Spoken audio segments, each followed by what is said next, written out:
Баршаңызға сәлем достар. Менің каналыма қош келдіңіздер. Бүгін сіздерге осылай дөп-дөңгелек, жұп-жұмсақ болып пісетін шар тәрізді бауырсақтардың рецептісін ұсынамын. Видеоны міндетті түрде соңына дейін қараңыздар. Ол үшін ең алдымен жылы сүтке тұз, қант, құрғақ ашытқы және де сұйық май қосып, жақсылап араластырамыз. Онан соң електен өткізіп ұнды саламыз. Ұнды міндетті түрде електен өткізгендеріңіз дұрыс, себебі електен өткен ұн ауа алмасып өте жақсы көтерілетін болады. Егер де сіздерде сүт болмаса, оның орнын сумен алмастыруға болады. Немесе жартылай сүт, жартылай суға да илеулеріңізге болады.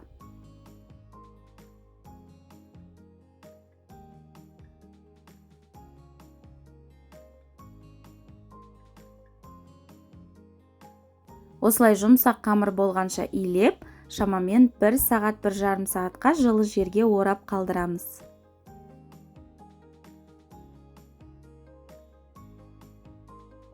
Менде қамыр шамамен 1,5 сағаттай жылы жерде тұрды. Қамыр өте жақсы көтерілді. Енді тура видеодағыдай дөңгелектеп алып, қамырды жаямыз.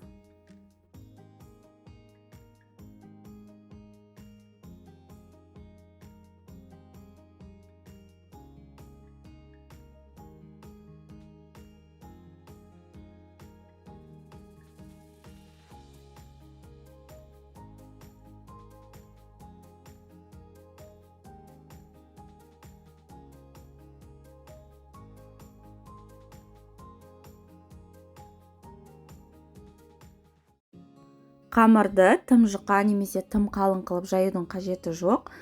Мен осылай орташа қылып жайып алдым.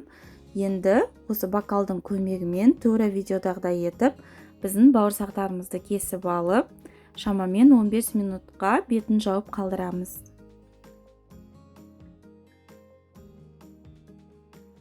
Қызып тұрған табаға сұйық майды құйып, май қызғаннан кейін орташа отта бауырсақтарымызды пісіріп аламыз.